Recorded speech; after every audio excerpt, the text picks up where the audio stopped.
Welcome to the Personal Development Mastery Podcast. I'm 𝗷𝗂𝗲𝗄𝗃 and my mission is to inspire you to rise up, grow, stand out and take action towards the next level of your life. I interview leaders, influencers, entrepreneurs, authors, exceptional people who can and will inspire you to improve your life. Tune in for 2 episodes each week and make sure you subscribe to the podcast to get the episodes as soon as they are released. In today's show, it is my real pleasure to speak with Tiffany Nguyen. Tiffany, you are a spiritual life coach, a speaker, and a doctor of pharmacy. You help busy professionals and sensitive high achievers reconnect with their truths and live authentically. You bring a unique approach to one's self-transformation journey, combining practicality and spiritual wisdom to guide them towards clarity and confidence in who they are and lead them to inner peace and happiness. Tiffany, welcome to Personal Development Mastery. It's such a pleasure to speak with you today. Thank you, Agi.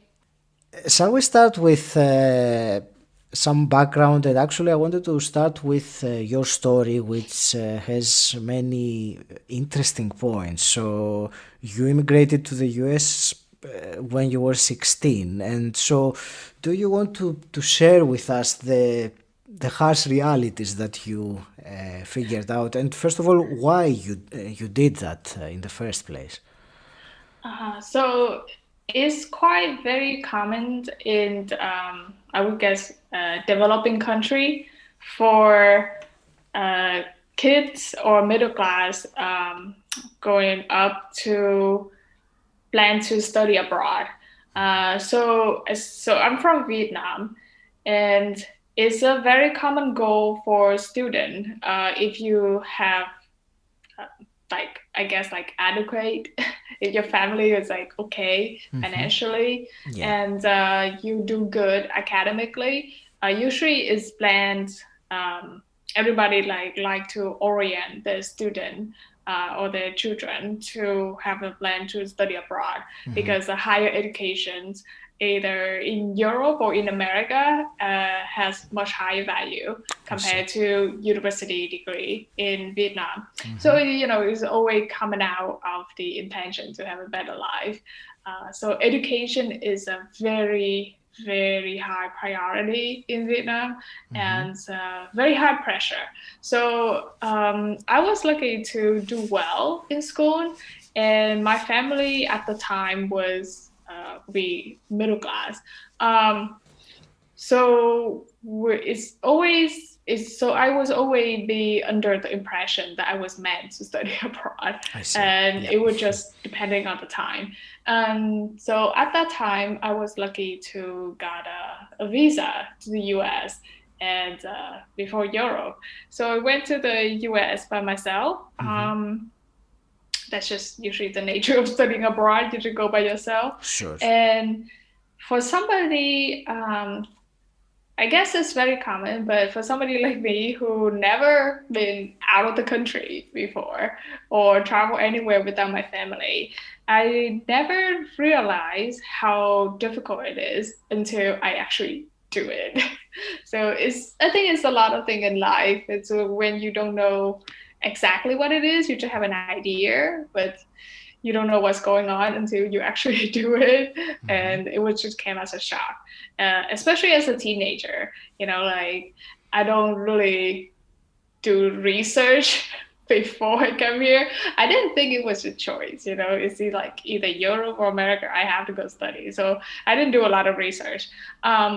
So it was very difficult when I came over to the US because I didn't know the culture or English. So I didn't know the language either. So I came over, and everybody at school was thinking I was mute and deaf because I couldn't understand and I couldn't respond. So I was treated differently. Yes. And I went to a high school and that neighborhood, and I was almost I feel like a very, very minority, and most of them were white different place. And I didn't see anybody like same color with me or same culture with me. And it's very hard. So it's very isolating experience.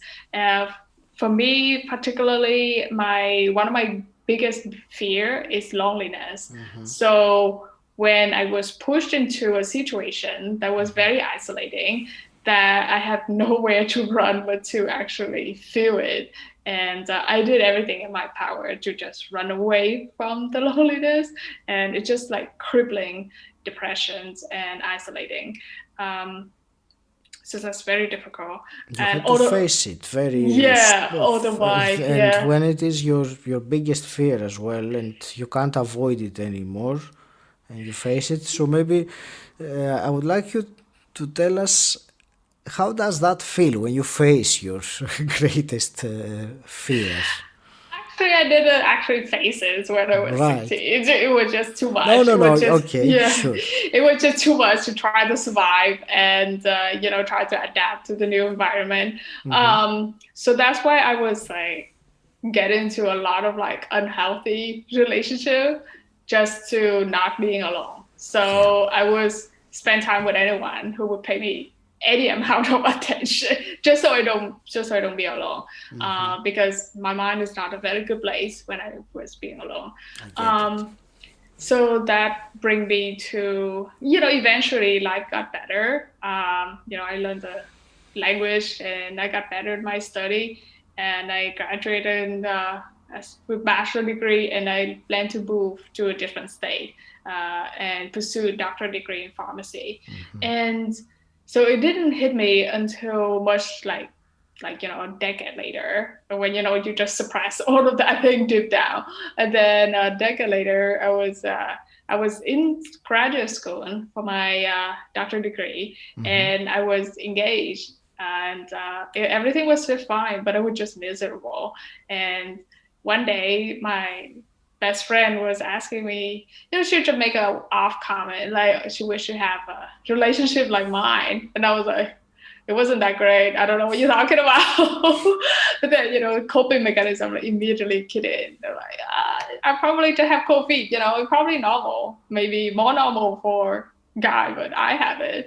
And it was I'm still till today, I'm very grateful that my best friend would just know when I'm bullshitting and just look at me and ask very honestly, like, why would I think that?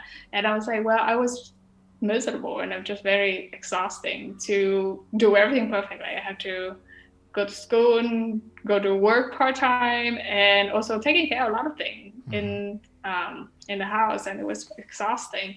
And then it was like, it's just a time that I would just opening up and told her about my past, about how I got into unhealthy relationship and I hated myself, basically. I just think I didn't deserve anything, just waiting for bad karma to return to the other shoe to drop, because I felt like I was just a terrible being. And it was a beautiful moment of vulnerability, because she also opened up and share about her own past. And it made me realize that we both adamant about each other's happiness. And at the time I didn't believe it. It took me a few months later when I was like driving along and have some time for myself to think. And that's when the epiphany sort of came to me. If I switched place with my best friend, I would never even thought to consider her anything less, or to even think of her anything less. So I realized I was too hard on myself, and that started to forgive whatever mistake I make in the past. And that self-forgiveness was actually what kickstarted my whole spiritual journey. When I self-forgive, and it was just really this relief of, not carrying that burden anymore. But also that this big clarity of like, okay, I'm not really happy in my life, and just look back to see what I really want and what I don't. So I broke off the engagement. I finished my degree because I do like medicine, and going forward. And after that, I found my teacher. Yeah. I wanted to ask you. I wanted to ask you two things. First, this transition when you had that moment, that conversation with your friend, and you realized that your realization that you had, was that a short? I mean, did it happen in a short amount of time, or did it take you a long time to process it until you reached that thing, or was it one of those moments or days that you say, "Oh my God, I have." Everything is so different now in my outlook. I think everybody's journey is a little bit different. For me personally, my journey is gradual. Like for a whole decade, from the time that I immigrated to Yes. the U.S. to the time that to the time that I had that conversation with my friend, is a decade. So in the whole decade, it was just like suppressing whatever emotion and just move on and do whatever task. So it's more of the it's very common with like high achiever. So just like regardless of what I'm feeling, I just have to have a goal in mind and just go and achieve it. And just not really processing a lot of emotion. It's more like a suppressed. And when with my friend, even with the conversations, it was so much easier to feel love and compassion for my friend compared to myself. And it took me literally, I would say it was few months later. So I guess there was just something in that conversation. There was just this vulnerability to know that I wasn't alone. Like I wasn't, like everybody makes some kind of mistake in their life also. So I wasn't alone. And it took that, I guess it took that stability in my life at that time also. And that few months later, when I have a moment to breathe, being myself, and that's when the insight came. So I would say it's a gradual process. Yeah. Yes, thank you. You answered my question. So tell me, Tiffany, about those when you started then this spiritual journey, or your looking within, as you said. What were the first steps in that journey? How did it look like? Did you have were you a spiritual person before that? Did you have any thoughts or questions about that? Because it's interesting when we say I begin a journey, I'm always interested to find what was going on before the journey began. So I think in Vietnam, it's a culture is very spiritual in the first place. But it wasn't like more about yourself. But in Vietnam culture, it's very spiritual, and like we discuss spirituality. Like 100% of Vietnamese have ancestorship, but we always believe in something beyond here. So we believe in ancestor. So I grew up Catholic. And then when I go to college, I became agnostic. I fell out. And at first I would become atheist, just taking so many ancient history and civilization. I'm like, wow, religion, okay. And then I become agnostic because of the culture. So it was, so I guess like there's always like that element of spirituality. So my journey is, I think what helped me the most gonna be awareness. Like just this awareness that, okay, I'm not very happy. And once I'm aware of a emotion or a problem, then I will start thinking about how to find a solution for it.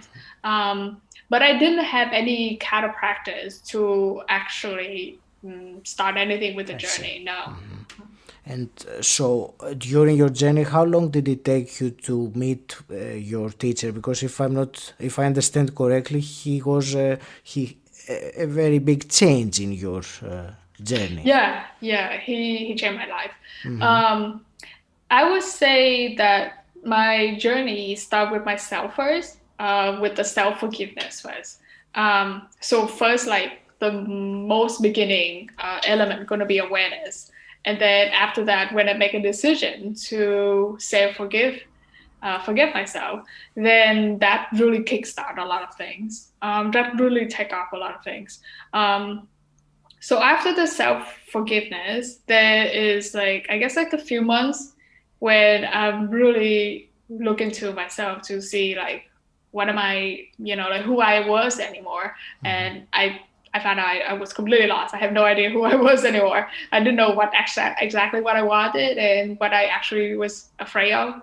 And so a few months later, that's when I stumbled across. But I always knew that at the time I wanted to learn meditation because I always heard about meditation benefit.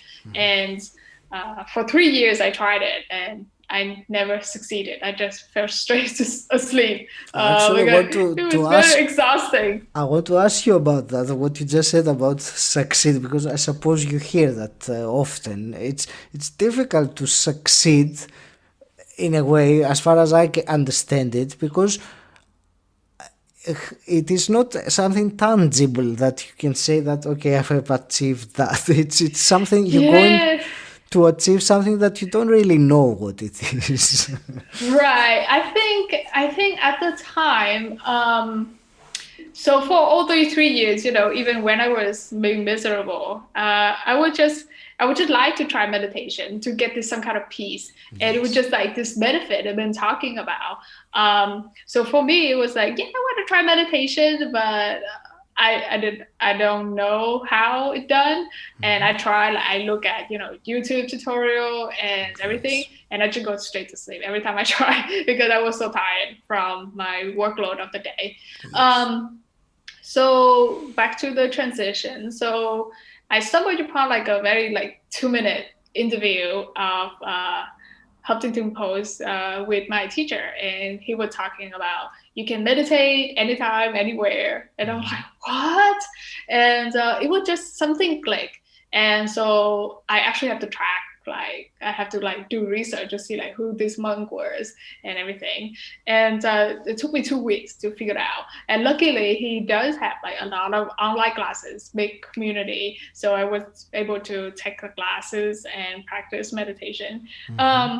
So I would say it's really the saying from Lao Tzu is very true. When the student is ready, the teacher will appear.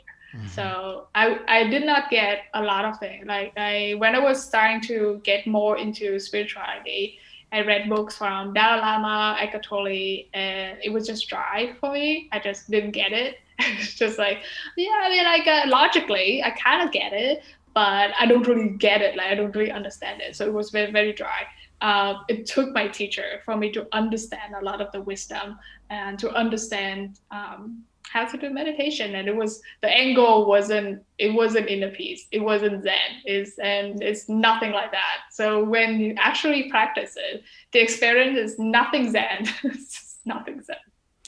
That's why I was asking you earlier about the success, this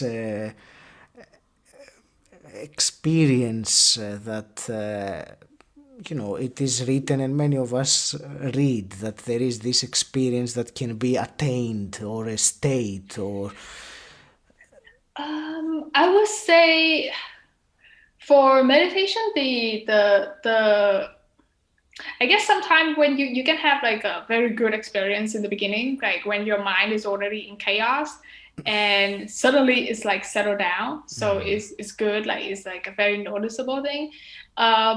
But after you practice for a while, you kind of don't have that kind of blissful, state of Zen.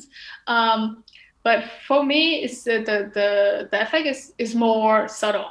So you will see it more when challenging time comes up. And if you keep up with the practice, you can see how, when that happens. So after I was in my practice for at least a year, and I was starting my job, and it was very stressful in retail. And also my family also was in chaos also. So everything was in chaos in my life. But even through that, there's that sense of peace. There is that sense of groundedness that is very palpable, that I can feel it. And I realized not everybody feel it. And it was all thanks to my practice of not losing myself. So the meditation practice really helped to increase the awareness and maintain that awareness. So, it's just like when you brush your teeth every day, it doesn't make a difference if you do it one day. But if you do it every single day, then it's really have a snowball effect. So just especially the effect will show the most clear when challenging times comes up, when everything is in chaos and you don't lose that sense of self. And that's how my meditation practice helped. Yeah. Would it be accurate to say what you just gave me as your description, would be accurate to describe it as being in control of your emotional state rather than on a difficult situation, as you said? Is that what you mean? Or is it something completely different?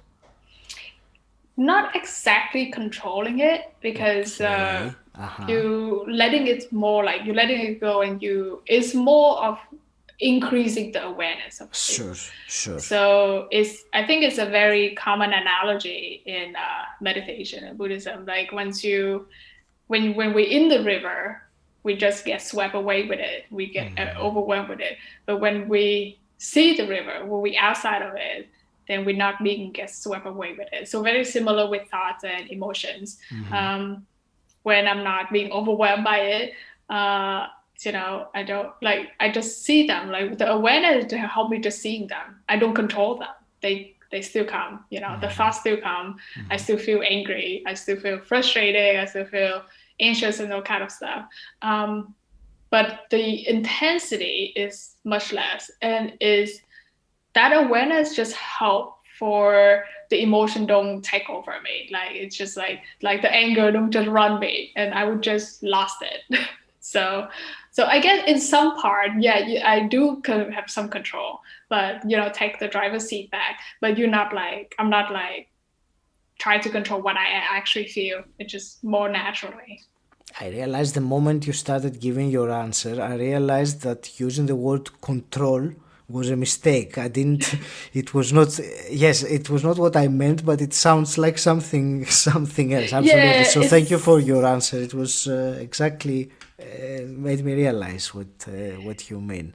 Can I ask you, so from going through this transition yourself and with these learnings and realizations, how did you then transition into starting to teach that to people or want to help people with their own journey? So I do not teach meditation because I believe, from my experience, people should find authentic master with true lineage and go follow a certain path, because that's much more structured, much more. They are the true master, and they understand much deeper knowledge.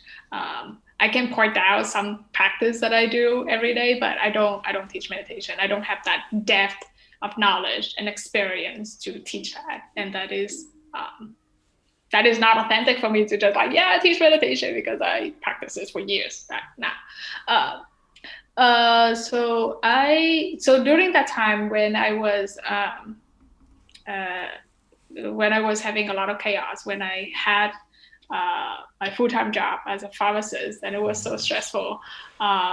It's one of the top 10 U.S. profession with high suicide rate. So it was very stressful, and I lost some of my colleague and professor to it.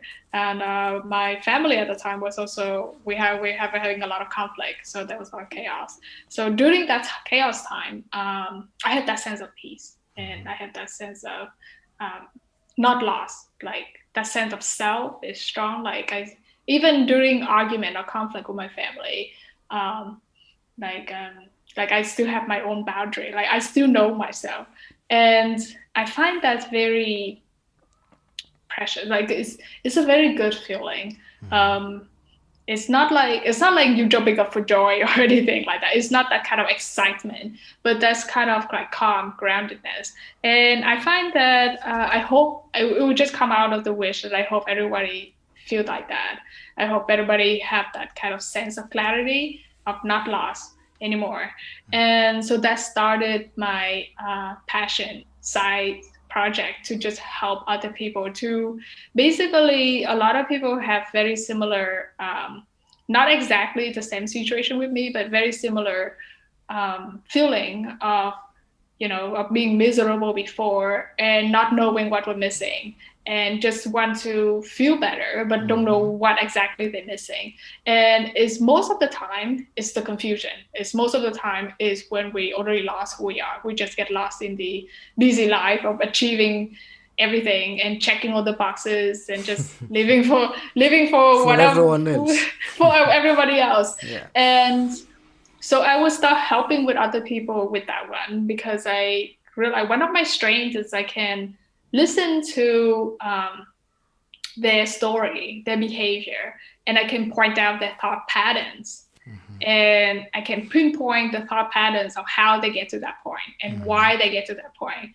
And it's much like now you have like a big picture. So like, okay, so then you can shift it. It's like once we are aware of the thought pattern, we can realize, okay, I don't really want that pattern. I want to shift it, and you can. And so that was just that process that I help people to look at how they get to this point and why they get to that point, and then to help them also to shift it, to see a different perspective. And that's all it comes down to. It's like our life, we run through so much with our perception. With our perception, we just think differently, we make different decisions. And once that change, our whole life would change. So I would help people would start from the very roots of things, the perceptions. You're so right, and it's the best place to start, because if you start anywhere else, you're leaving the root cause of anything. It's not a long-lasting change if you change it further down the chain, shall we say.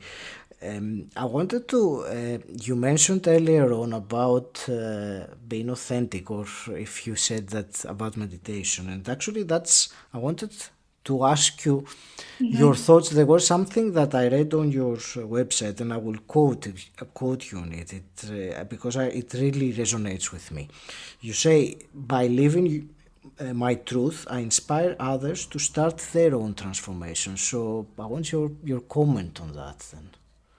Yes. So once I simply just really live for who I am, and I think it's really come with the process of discover who you are. So once I came to that, and I'm just living day to day, a lot of my close friends, people outside would not notice anything different, but close circle, they would notice there's this kind of glow, like there's this genuine happiness, a genuine joy that flow out. And they were like, yeah, what are you doing differently? And also they would just inspire, because it was like, for me, like I naturally very brutally blunt already, but once I have it, once I went through this process, my boundary becomes stronger. Like I know what I want and what I did, but also my relationship, if with everybody, improve. Like I become much more open, more vulnerable, but also, it was just such a strange balance. Like at once you are both open and vulnerable, but also another time like you're very like I was very sure, like very grounded and very calm, and people can just feel it. People can just like would just feel like things are different. That everything is come out like it's very sincere and very genuine, and they would just I think that's a beautiful thing about human being. Like once I'm open and very vulnerable with my close circle, they also very become the same, and they would start to saying like, yeah, I was miserable. I don't know what I want to do with my life. I knew that I want to do something different, but I don't know what. Like all of that starts to come out, and it was just very easy to say, oh yeah, you just have to figuring out, this pattern and how you get to this point. And so that's when like help inspire people to go down the same path of rediscover themselves, also to reconnecting with what they have forgotten about themselves. So yeah, like when you just live authentically, everybody around you will actually feel it, even though it's not something tangible, but people will notice. And it's really an opportunity for them to be the same, because once I think we all have this experience, like when we're in the presence of somebody that's so comfortable being themselves, they don't have to put up a facade or like pretend to be anything else. They can just be themselves, and that's very appreciated by a lot of people, that they don't have to do or be or pretend anything. They just be themselves with any emotional state that they're in. And that's good. It's one of the most liberating things, I believe.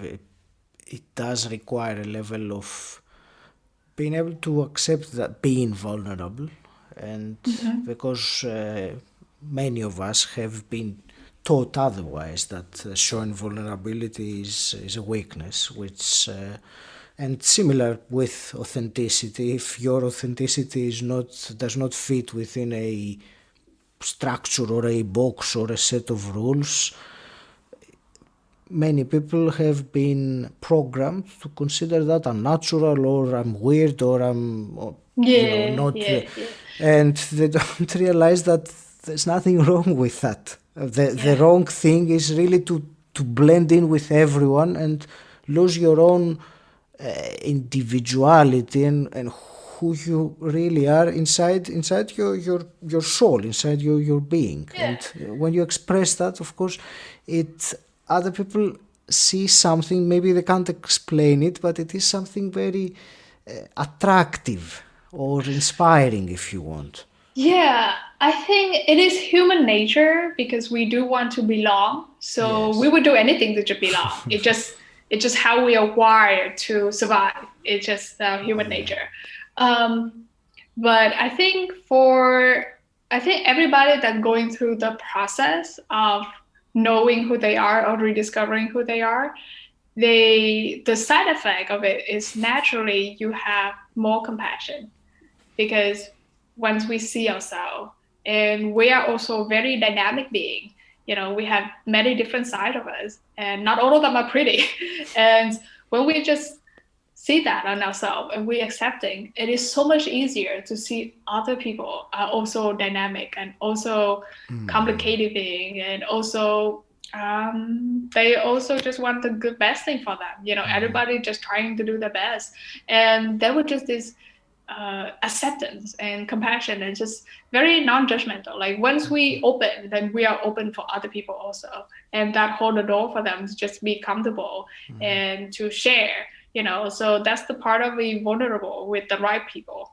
Because it's very easy to get hurt, and so that's where good discernment come. Like we need to have enough wisdom to have the discernment. But for most of the time, in general, if we're someone that very genuinely open, is comfortable to be open ourselves, and we don't feel judged about it. That's the beauty of I guess awareness, or when you go through this process, everybody feels the same way.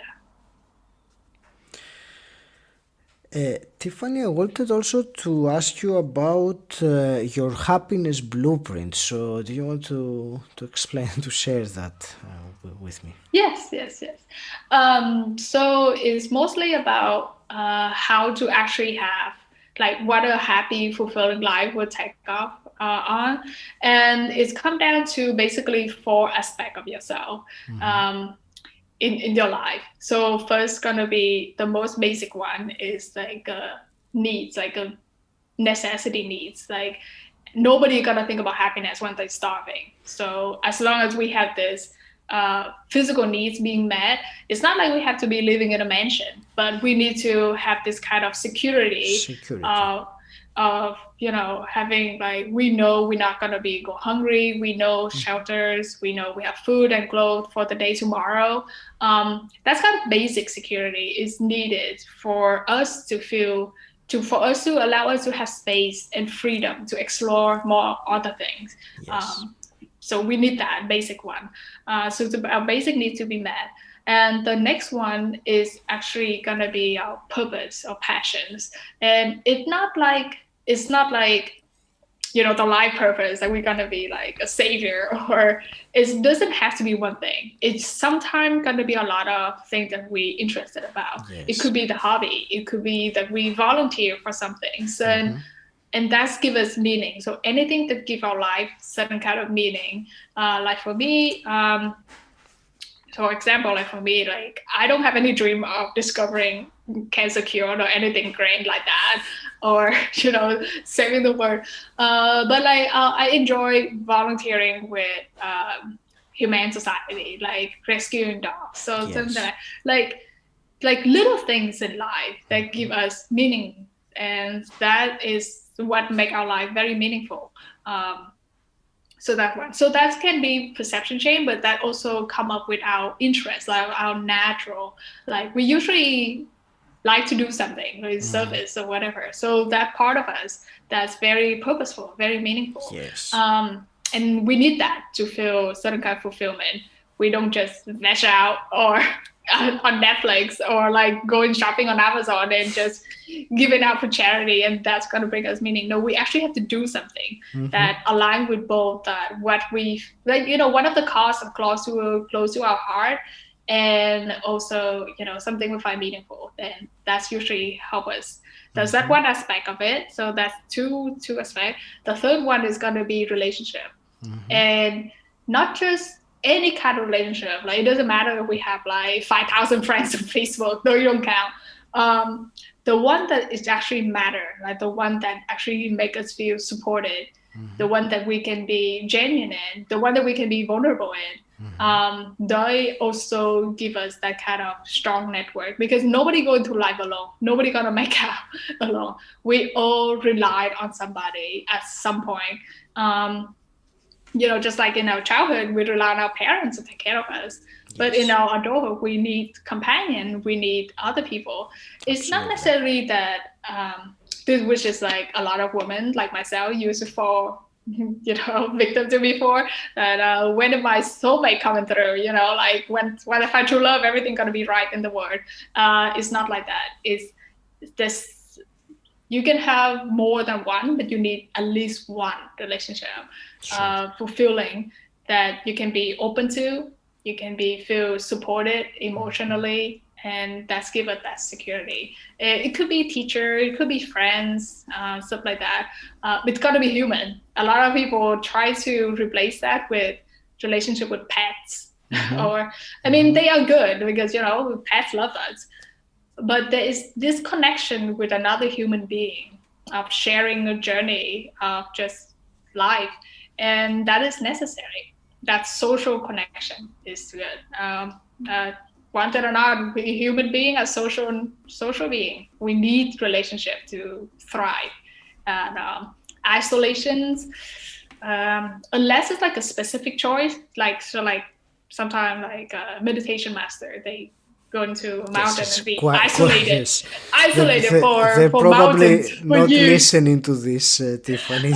So but I think I think I will make an argument to that, like yes, they're isolated, but they're not actually alone, right. Like they are connected to their teacher and to their community and stuff like that. They're not like completely cut off. Like yes, they cut off in their practice. It's such a choice, like nobody chooses to be isolated. We're not. And what's the fourth one? The fourth one is the most important one. It's yourself. It's your perception. It's yourself. If you, we are the center of our own universe because we drive everything. Every decision we make is coming out of our perception of ourselves and how we view the world and how we think the world's gonna work, and out of our expectations. So we need that aspect. So that's gonna be like spiritual. we need to get all of that aligned. So basically, just like very cliche of whatever, like gift shop saying, you need to be aligned, body, mind, heart, and soul. Once all of that in alignment, that's your life is it's good. Yeah, well, there's nothing wrong with cliche. If it is the truth, it's Right? absolutely great. So the soul part, the yourself part, that's the biggest part. If we usually when something goes askew, then that is like an opportunity for us to look into ourselves. Yes. Usually a challenging time comes, or anything of like a breakup, or when we lost our job, like any of these crack in any of these other aspects, when we don't have good relationship, or when we don't find meaning, or when we, the basically it's really hard. It's just out because we're living here on Earth, so we just need that kind of security. But everything else, like any kind of crack in any other aspect, is usually a window for us to go to that. So I portray those aspects as like circle. So the last one would be you. It's going to be the innermost circle. That's all just anything that's not working in us is always an opportunity to look into what's not working with ourselves. There's something that we're ignoring. Absolutely. Tiffany, I would like to ask you also some quick fire questions to start wrapping things up. And my first one is, what does personal development mean to you? Is continually being more aware of all aspects of myself and how to be more aligned. Yeah. And let's say you could go back in time and meet your 18-year-old self, or maybe your 16-year-old self in your case. What's the one piece of advice you would give her? None. I would say thank you. Keep going. Keep going through hell, but yeah, thank you.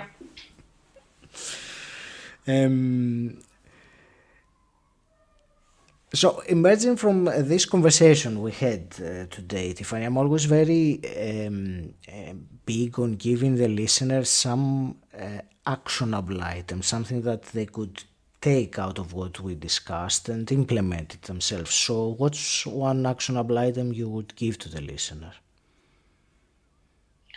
I would say the process is to have.